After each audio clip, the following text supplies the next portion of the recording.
This is the pathway through digestion. Let's say our friend here, VG, just ate some pizza. After the food enters his mouth, his teeth grind it up, which is the first step of mechanical digestion. The salivary glands release saliva into the mouth, and the enzymes within, called salivary amylase, start the chemical digestion of starch.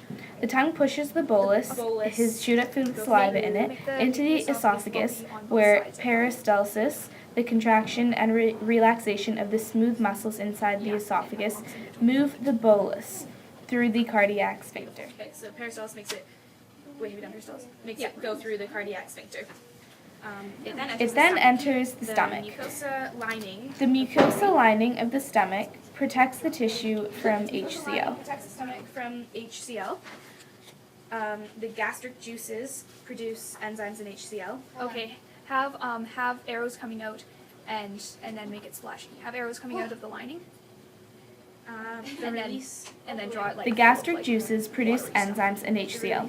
The release of HCl into the stomach activates the release of pepsinogen. Pepsinogen is not an enzyme but an inactive protein. Upon binding with HCl, it produces pepsin, which breaks polypeptides, large protein molecules, into smaller polypeptides.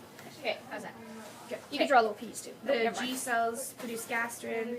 Gastrin stimulates the stomach by making it churn. So, is that already churning? Can you draw like movement lines around the stomach? Like just like swirl it all up. Like we're done with the stomach right now anyway.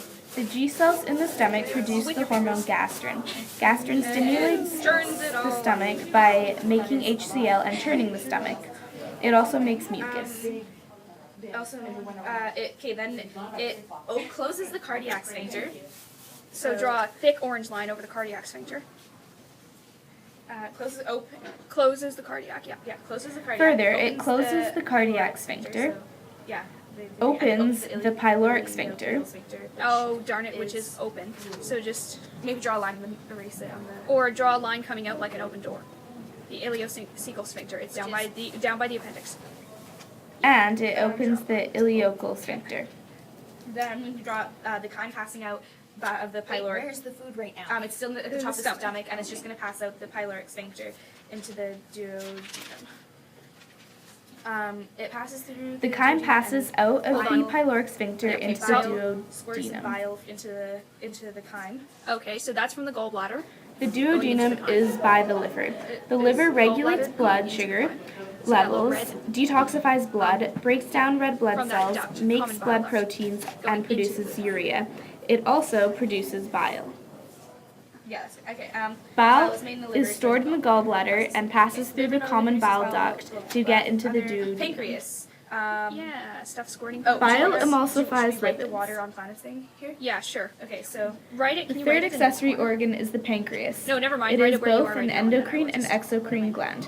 Water An easy on way planets. to remember No, 'cause the I can components of the pancreatic switch it juices is water on water. planets. Okay, on, and then planets do capital. Water stands for water, P stands for pancreatic amylase, L stands for lipase. Lipase breaks down fat molecules into glycerol and fatty acids Just do it in facing you a easy so that basic if you need it, and I'll environment. just change the thing. N stands for nucleases, which breaks down nucleic acids into nucleotides. Okay, T stands for trypsin, which breaks down smaller polypeptides into dipeptides. And S stands for sodium bicarbonate, which increases the pH of the chyme to about 8.5. Secretin triggers the release of sodium bicarbonate and water into the duodenum. CCK is made in the duodenum. It causes the bile and pancreatic. Maltase breaks maltose into monosaccharides. Pancreas juice. CCK is made in the duodenum, and it causes bile and pancreatic juices to be released. Gastrin inhibitory peptide turns off gastrin and triggers the release of insulin. After passing through the duodenum, After passing through the duodenum, the chyme enters the section of the small intestine called the jejunum. the villi thing is already done. Yeah, but hold on, Molecules I in the have to chyme are absorbed by villi, small finger-like projections that line the inside of By the the time small the chyme reaches intestine. lower portion is in the ileum. Majority of nutrients. You can do nutrients being absorbed. Capillaries Okay, wait, contained in the Okay, villi now just coming down glucose and the amino bottom. Okay, acids fine. into the Out the circulatory bottom of the small system, intestine. Okay, it goes through the whereas ileocecal sphincter, glycerol and large fatty acids intestine, are where absorbed water into is the absorbed lacteal lymphatic system. from the After reaching the ileum, the lower part of the small intestine, the chyme passes through the ileocecal sphincter into the large intestine and past the appendix. Up, It travels up the Transverse ascending division. colon, across, underneath the, no. not down, just up, One big arrow Up, yeah, and then one big arrow across.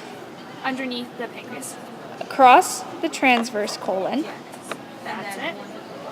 and down the descending colon into the And rectum, then big food go into the rectum, and then the anus, and then where it is stored until it is released from the body by the anal sphincter.